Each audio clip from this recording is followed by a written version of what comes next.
Welcome to A Slob Comes Clean, the podcast. I am Dana K. White. I share my personal deslobification process. As I figure out ways to keep my own home under control, I share the truth about cleaning and organizing strategies that actually work in real life for real people who don't love cleaning and organizing. I'm also the author of several books, including Decluttering at the Speed of Life. If you want the whole laid out clearly and logically and, with the use of extensive editing process of decluttering and changing your mindset and all that, that's where you should go. Decluttering at the Speed of Life. So you can find that wherever books are sold. Okay. This is podcast number 377, and I think I'm going to call it Knowing the Path When You Can't Predict the Future. Y'all, those of us who struggle with clutter, those of us who tend more toward the messy and out of control home when left to our own devices or when going naturally, our tendency, so I'm saying speaking as one of those who tends to struggle with clutter, right? Like that is my natural tendency. My tendency is to want to predict the future. I want to keep stuff for future projects, things that I might want to do someday or things that I do want to do someday. And then something comes along my path that would be helpful in this situation of something I want to do in the future. Either I want to fix something, I want to create something. I think I might want to fix or create something. So for whatever future project, I want to keep stuff for that. I want to keep stuff for future scarcity. Like, what if I don't have this in the future? What if I can't find this exact thing in the future? What if I can't find this exact thing for this amazing price? Which the most amazing price of all is free, right? That's part of my issue, is that I was always wanting to bring stuff into my house simply because it was free. Because what if I wanted this in the future and it wasn't available to me for free anymore? Or what if it just wasn't available at all? Keeping stuff for the future me that I'm going to be. I'm going to be this person in the future. I'm going to be crafty. I'm going to be resourceful. I am going to be prepared.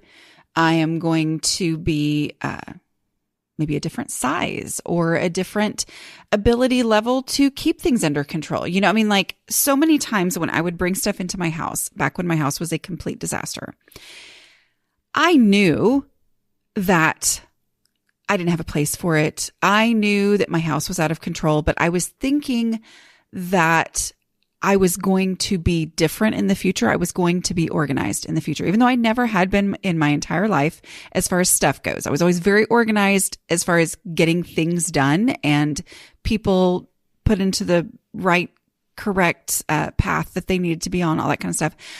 That I was good at, but my house had never been under control. But I would bring things in thinking I will be organized in the future. I'm going to have to get organized, right? Like I'm not going to have a choice. And so I would just keep bringing things in for this future version of me who was going to be able to know what to do with this item, who was going to be organized and have a place for all this cool stuff that I had, right?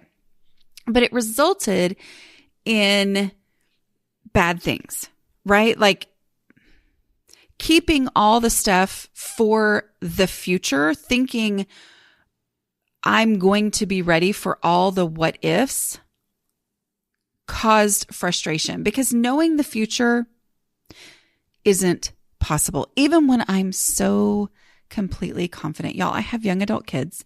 Thankfully, I don't think any of them listen to this podcast. So if you do, it's not like I haven't said these things to y'all already anyway. But this phase of life in parenting, when I'm not the one making the decisions, right? But it's trying to help the people in my life understand that as much as you may be so confident you know is what's going to happen, or that you know what's going to happen, you don't. I mean, I'm 49. If there's one thing I'm confident of, it's that I never should have been so confident in the beginning. And I say that going, it's good to be confident, right? Like it's good to, because sometimes that's what helps us get things done is we're like, no, I'm going to make sure this happens. But the longer that you live, the more you go, yeah, I mean, the one thing I know for sure is that things are going to change.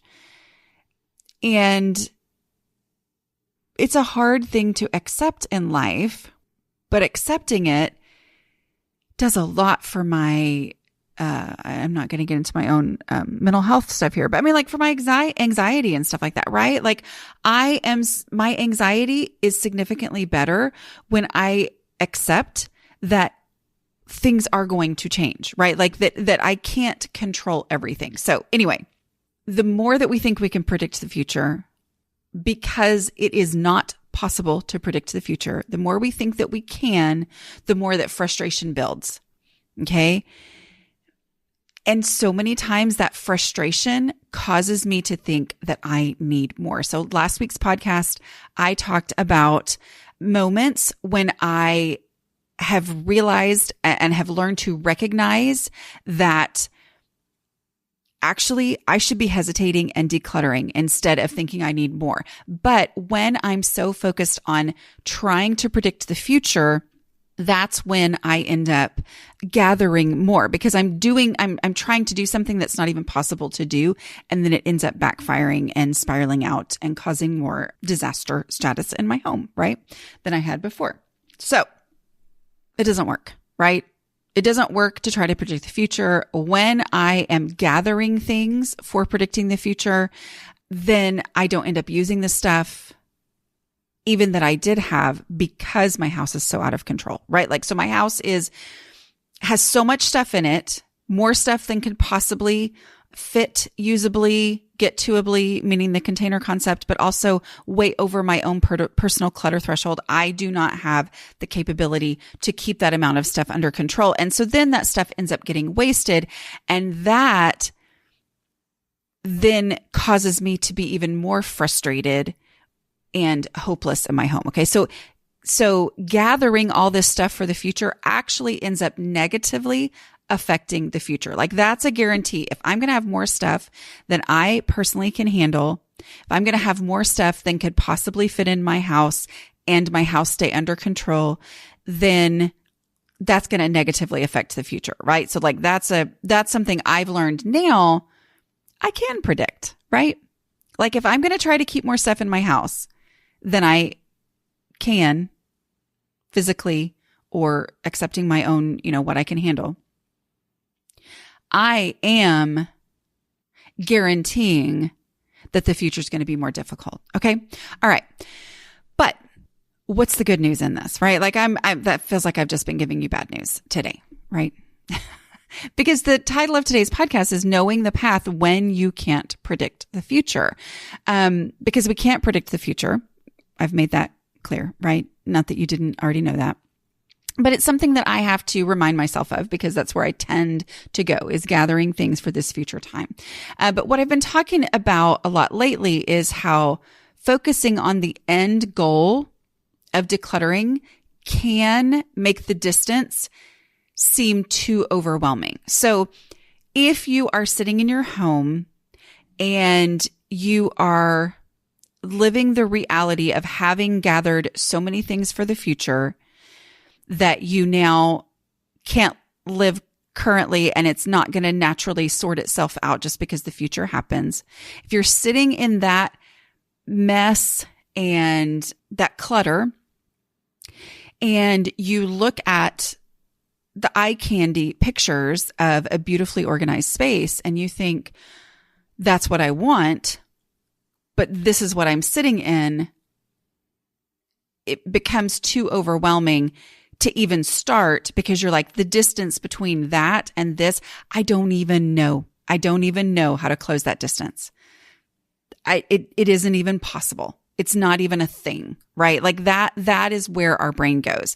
And so that's one of the things I've really been focusing on a lot lately. I've been talking about a lot is this idea that it's more important to focus on going through the steps than on this end goal. Like you're going to make more progress in your home by focusing on the next thing to do than on focusing on this ideal that you wish you could achieve. Okay. So yes, those steps are so incredibly important, but I do want to talk about like the path is to go there.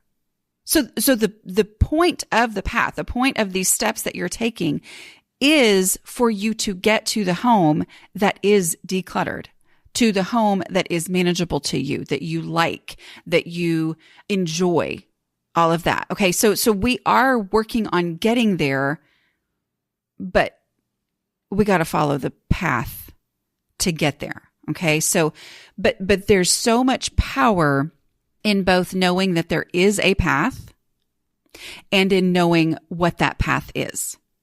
All right. So that it is no longer, yes, there is a huge distance between where you are now and what you want to be in the future as far as your home. Just looking at those two spots, too wide, too ambiguous, too much. But if you know the path between where you are now and where you want to be in the future, then it takes away that ambiguity, which then takes away that feeling of being overwhelmed. Okay. The path is still long, but you know what the path is, and it no longer is as overwhelming because you know how to get there. Okay. So what is it that made me think of this? Y'all know I'm always taking random things from my life and going, okay, how am I working through this situation? Oh yeah, that makes me think about decluttering and what I've learned with decluttering. So the reason I'm thinking about this, okay, which is a little parallel thing here, is my daughter is 17. How in the world did that happen, y'all? She was she would have been probably 6 when I started this podcast, which is what in the world, y'all? Anyway, I'm not going to think too hard about that, but she is in the midst of working on her National Honor Society. What do they call them? They call them events, but they're service hours. Okay. So she's got all these service hours to do. Okay. Some of y'all are guaranteed there are National Honor Society sponsors in this listening audience. Why? Because the people who listen to this podcast tend to be highly intelligent people and also very service oriented in their communities. So I bet you some of y'all could probably give some details here. I don't remember having to do, I don't think she has like 34, 40 something hours a year of these service hours. I don't remember that kind of stuff from when I was in the National Honor Society. It was kind of like, oh, you're in, great. Okay. I can see value in it, right? I get it. But it becomes this hugely overwhelming thing. Like it is, especially for those students who are really involved in school already. So all these school events where other kids are getting their service hours, they're actually like performing in or whatever. So anyway, that's a little frustration as a mom. But so she gets overwhelmed by how in the world am I going to get to do this? Like other kids got all their hours by working in concession stands and taking tickets at football games and all that kind of stuff. And I was, she was doing her dance team during that time. And so it wasn't a possibility for her. So it's like, here we are. She's been going. And we're at the end of the year and she's got to get these events in for her to get to, stay in National Honor Society. Anyway, so it is overwhelming.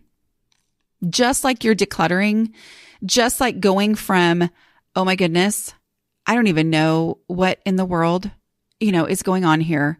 And my house is a disaster. I want it to be a peaceful haven that I enjoy. I don't even know how to get from here to there. It's too much. It's very overwhelming. Okay. It is overwhelming. The time crunch is real.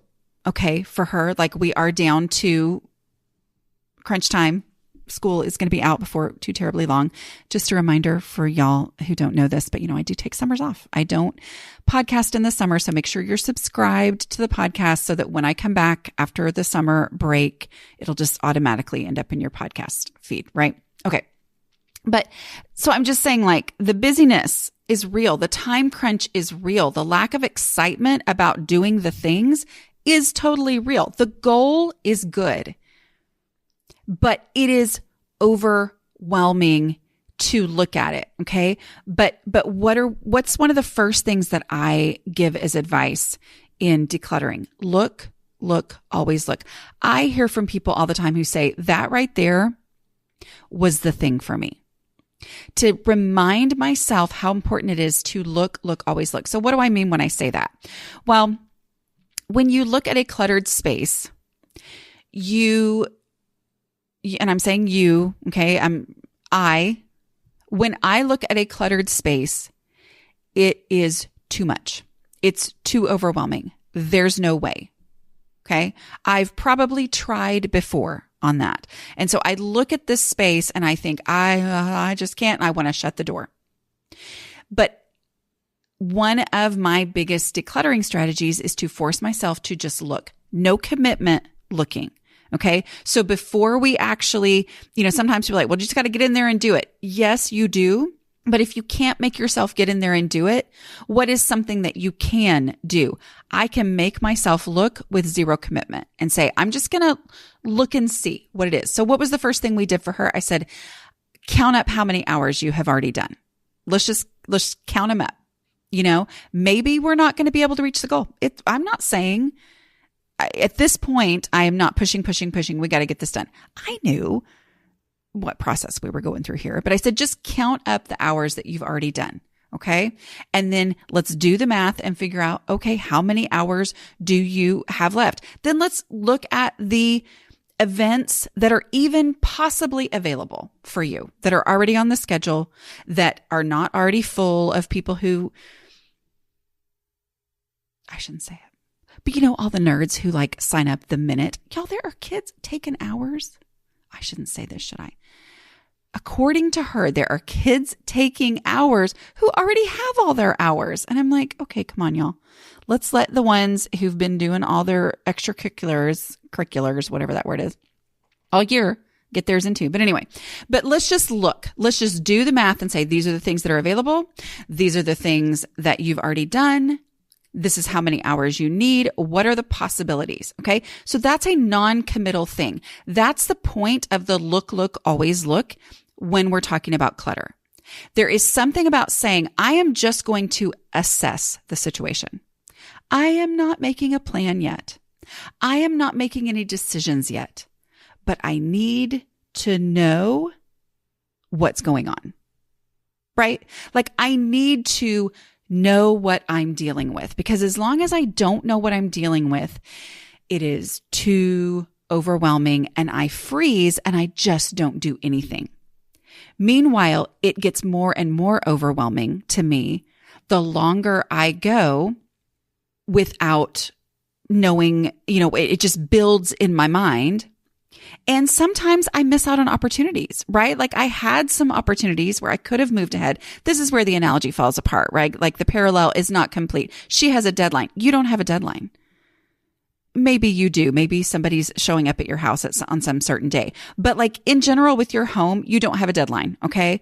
But lost opportunities to have done something during the time where you were just feeling so overwhelmed that you couldn't do anything, we can solve some of that by this whole look, always look. Okay. Force yourself to look with zero commitment, just to say, I am going to see what is in this space. Even if, and I'm not trying to trick myself, even if I just look and say, okay, what is actually in here? All right. I've got my grandmother's china, and I've got my box that I've never opened since college that I packed up for my apartment, my last apartment there. Okay. I've got the crafty stuff that I bought when my son, who's now 21, when I was gathering all these cool ideas for what I was going to do in his baby nursery. Okay. I've got that. All right. Okay. Now, the way you should declutter, and I'm saying should as if it was somebody else looking on going, why is this so hard for some people? I'm saying, some people, or you might feel like other people would say, if you're looking at this, that you should be able to look in there and go, he's 21 now. That's not going to happen. Get rid of that. Oh, this, what were the other things what were the examples I gave? My grandmother's china. You know what? We never eat off china. So I'm going to get rid of this. Okay. We're not doing that with the look, always look. We are literally giving ourselves permission to say, I'm just going to know what's in here. That's it. I'm just going to know. Even if I don't do anything with it. Of course, the goal is to do something with it at some point, right? Like, of course it is. But I'm not making that commitment the first time I open it. The only commitment I'm making is to face reality as far as looking. I'm just going to know what's in this space. And then I've been successful at what my goal was, right? My goal was to look. I did that. I can close it up. And then I go on, and it's no longer this ambiguous, daunting pile anymore. It's very specific, definite things. And now I know, and my brain is starting to adjust. And so now it's not, oh, what's in there? Okay, my grandmother's china. Okay. The next time I open it up, it's, okay, there's my grandmother's china. Yeah, I've known that was in there for the last 3 days or 2 hours or 4 weeks or 5 months or whatever. Since I did my look, always look, I've known what's in there. Yeah, actually, I think I'm ready to get rid of this. Or, oh, yeah, okay. All right, I'm ready to ask, where would I look first for my grandmother's china? I would look first in my china cabinet. Okay, let me take it there right now. Oh, my china cabinet has my own china from when I got married. And, okay, I'm not willing to get rid of my own china to keep my grandmother's china that I didn't really like. And I don't think she even used it because I have no memories of it. All right, I'm going to get, I'm ready to start going through that decluttering process, asking myself the decluttering question, where would I look for this first? Dealing with the reality when I take it there now. I'm ready to do that because it's not also combined with, I had no idea what I was going to be facing in here, but I was pretty sure it was going to be awful. See what I'm saying? So I've taken a lot of that out. So I'm just fact-based at first. Okay. So we set out the path. We went through all the dates to see what was possible. Another thing that's not parallel in your situation is you don't have to come up with a huge plan before you get started, right? The plan is my decluttering process. I have my 5-step progress and only progress. Progress is guaranteed if you will follow it. No mess decluttering process. Okay. You have the steps. I have already set out the path for you. For her, once she set out the path, then she was able to go, okay, all right. Now we know what the situation is. We know how many hours you need. We know what events are available. And then we set out the path and we said, okay, these are the ones that I can do. And I'm going to go ahead and put them on the calendar. We put them on the calendar. And then she knows that it is possible to achieve her goal. And we talked about it a few days later. I was like, so how are you feeling about all the NHS stuff? She said, I said, I'm okay now. She said, it's a lot, but now that I know it's actually possible, I'm like, okay, I'll do it. And I'm telling you, it changed the whole, I guess we didn't do this last year. So don't anybody think I have it all together, right? But I know last year we were in the same situation. All right. And last year it was, and everything that she had to go do was like, part of that was not knowing if this was even going to be worth it. Now I realize that looking back, now that she knows and we've laid out and she said, this is possible if I will do these things. Now she's able to get going. Okay. So again, it's not parallel in that you don't need to know how everything's going to go before you get started, but you do know because you have the 5-step no mess decluttering process. Okay. Which if you ever want a copy of those steps that's printable, you can go to aslobcomesclean.com/5, FIVE. And there you can sign up for the newsletter and immediately print off, that 5-step process. But so you can see through the process, yes, it is possible to declutter if I will just follow these steps. Knowing that makes it worth it to get started, right? Like saying, okay, the 5 steps of her process are, okay, again, you can get this printable there at slobcomesclean.com/5. Okay, so I know that if I will deal with the trash, which is step 1, I will move the easy stuff to its already established home. That's step 2. Okay. I know that if I will pull out the clutter, okay, I know that if I'll do those 3 non-emotional things, then I will have removed everything that was non-emotional and decision free. And I'll only be down to the things, and I'll only be asking questions about the things I actually need to ask questions about. So that's step 4. I'm going to ask myself item by item, one thing at a time. If I needed this item, where would I look for it first? I'm going to answer that question with instinct. And then I'm going to take it there now so that I know for sure, I know ahead of time going into this, if I will follow these steps, then I am not going to end up in a situation where I'm worse off than I was before I started, right? Like I'm never going to create a bigger mess because I'm going to go ahead and do this so that if I get distracted, when I get distracted, I've only made progress, right? I'm going to take it there now. I'm going to face the reality of that situation by either pulling something out that can be a donation or an easy or a trash item in order to create the space for this item. Or I'm going to realize, you know what? Actually, there's no room for it. I don't think I need it. And I'm going to stick it in the donate box. Okay. And then if I can't answer that question, I know exactly what to do. If I can't answer the question, where would I look for this first? Then I know that I need to ask myself the question, if I needed this, would it occur to me that I already had one? And I'm going to stick it in the donate box. It's basically just a reality check when you can't answer, if I needed this, where would I look for it first? Okay. And then I know that at that point, when I'm down to only the things that I would look for in this space, and this space is still messy, it's still too much, then I know that I'm going to implement the container concept. I am going to embrace the realities of this space. The space is finite. There's only so much room in it. And so I know that this is how I'm going to make everything actually work, is by implementing the container concept. And I know that the way to do that is the first part of the implementing the container concept is to consolidate, put like items together, put the spoon rests with the spoon rests, even though I've gotten rid of my spoon rests, but put the serving utensils with serving utensils. Oh, okay. Well, I can consolidate even more and put the, bamboo spoons, stirrer spoons, whatever, together. I can put the ladles together. Oh, wow. I know that by doing that, by putting all my ladles together, then I'm going to know how many ladles I have. Where when it's an ambiguous mess, I know that I grab a ladle every time I go down that aisle at any store, whether it be Walmart or Tuesday morning or whatever. I always grab a ladle because I always need a ladle, right? But I know that I'm going to solve that problem. I'm going to deal with this ambiguous, I'm pretty sure I have a ladle obsession. I'm going to solve that problem. That's part of the process, is putting those like things together as this first part of the fifth step. And therefore, when I see that I have 17 ladles, I'm like, you know what? I actually don't need 17 ladles.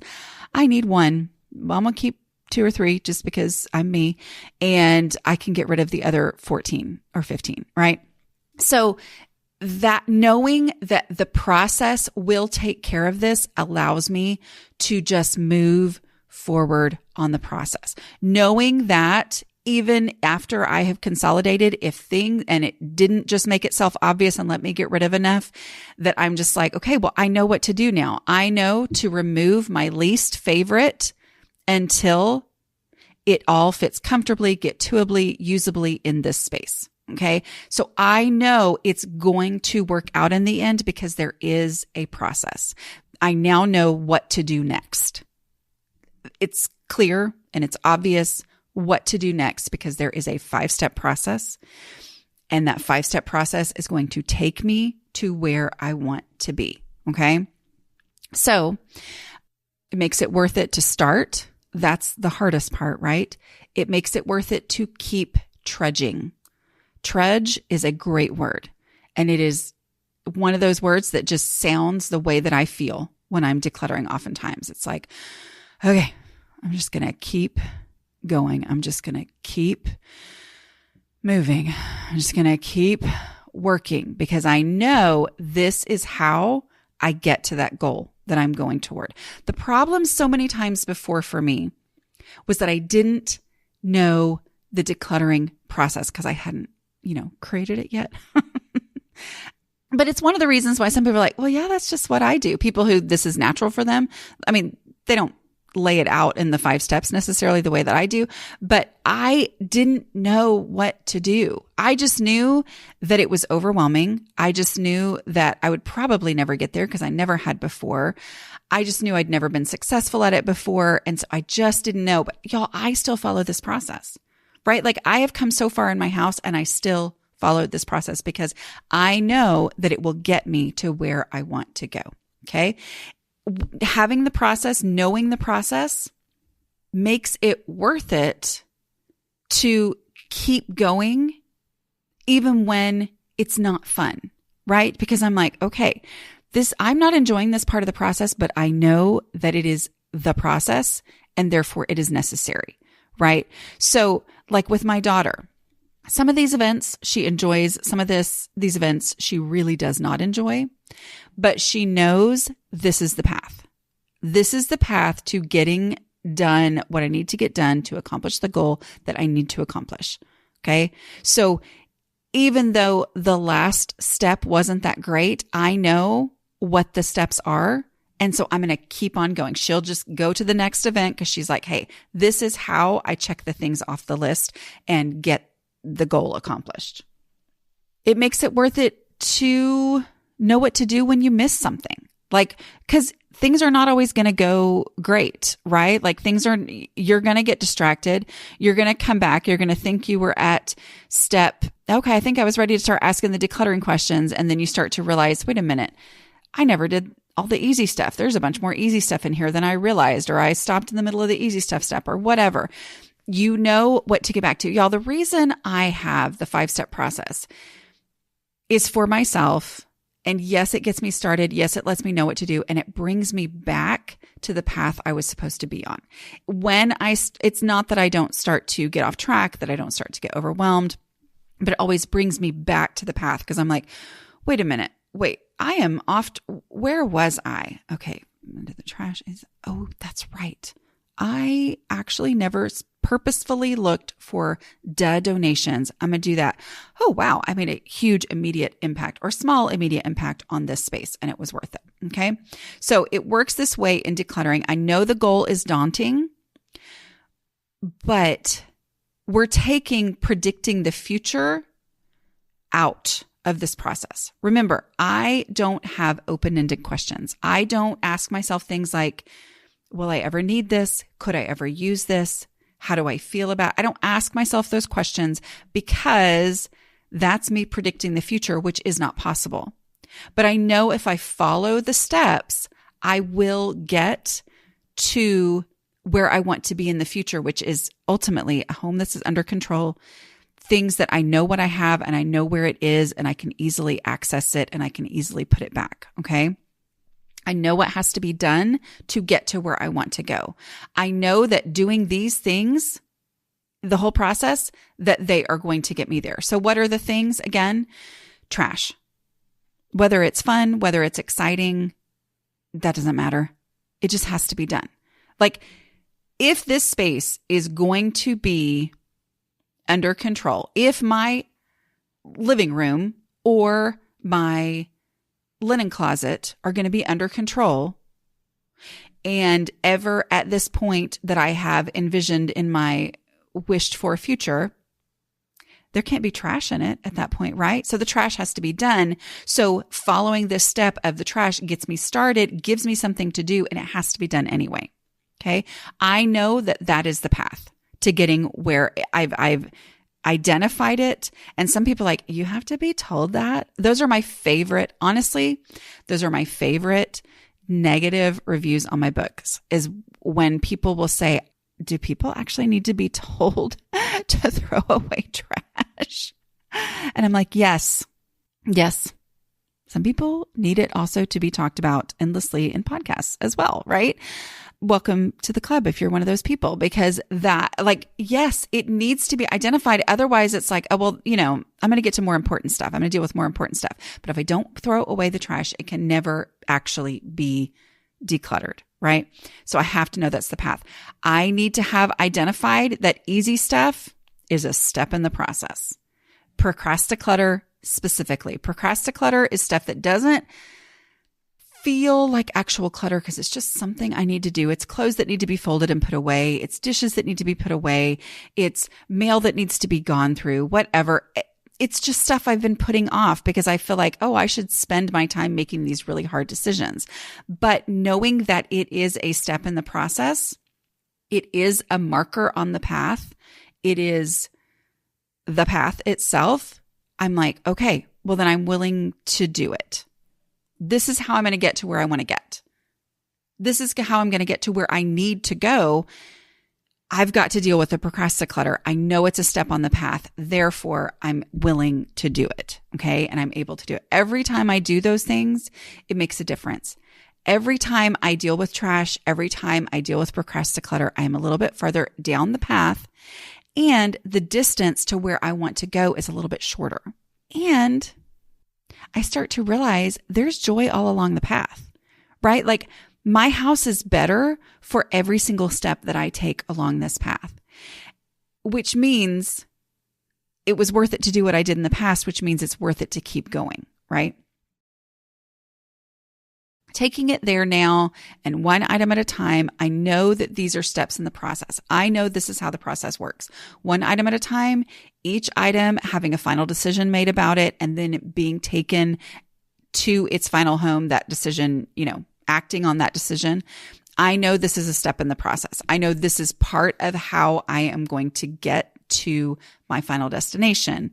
And therefore I'm willing to do it. Knowing that things aren't actually decluttered until they're given a real home or out of the house means that I understand why this path works, how this path works. So it's also the same with the basics, right? When I say basics, I'm talking about, basic habits that are the things that ultimately changed my home. So I'm huge on decluttering. Decluttering is my thing, right? Like it is the thing that has changed my house more than anything, but also equal to that. So I just said more than anything, but now I'm going to say equal, whatever. It's the truth. Equal to that is focus on routines, focus on the basics, the things that were so basic that I didn't think it made any sense to focus on them until my house was under control. Like a lot of times I think of them as maintenance, right? So focus on these things, these basic things, and then that will have a huge positive impact on your home. What are those things? Well, I'm going to just give you the two most basic ones. And those are doing the dishes every day or almost every day. Okay. And doing a 5-minute pickup every day or almost every day or 4 times a day, whatever. But 5-minute pickups and dishes, those are the things. I know that my house getting out of disaster status, the path to that is dishes and 5-minute pickups. Laundry too, yes, but laundry is a routine to tackle, more project-based for those people like me. I do a laundry day, okay, in case you're new around here. But as far as like what can I do right this second and accomplish the thing I need to do to move me down that path, it's dishes and 5-minute pickups. Okay. Those are the things that will get and keep my house out of disaster status. So it's worth it to do the dishes when everything is in disaster status. I don't need to feel overwhelmed. I just need to do the dishes because doing the dishes is the thing. It's the path. Okay. Like I know the path to my house not being a disaster is to have my dishes done. So I need to do my dishes. I know the path to have my house not be a disaster is for me to do a 5-minute pickup. Okay. So I'm going to do a 5-minute pickup, a real actual 5-minute pickup. And I'm going to do another one tomorrow or the next day or both, hopefully. And that is how I'm going to do this. I know that is the thing. Now, partly you know it because you hear me say it. But even better than that is when you know it because you experience it. You do the dishes and you go, oh, wow, my house does feel significantly less overwhelming. Oh, dishes math is real. I'm experiencing what she's been saying on the podcast all these years, which is that 1 day's worth of dishes is 15 minutes. 2 days worth of dishes is an hour. 3 days worth of dishes is hours of work. okay, yes, my perception of doing the dishes and how long it was going to take is incorrect. And I now know that because I have done the dishes 3 days in a row. So the first day I was catching up, but then the second day and the third day, I was done in barely any time at all. And how do I know this? Because I did it, right? First, I knew it because Dana said it on the podcast. Now I know because I did it. Now I understand this is the path. This is the path. And as you do those things, then you start to realize, oh, it frees up time.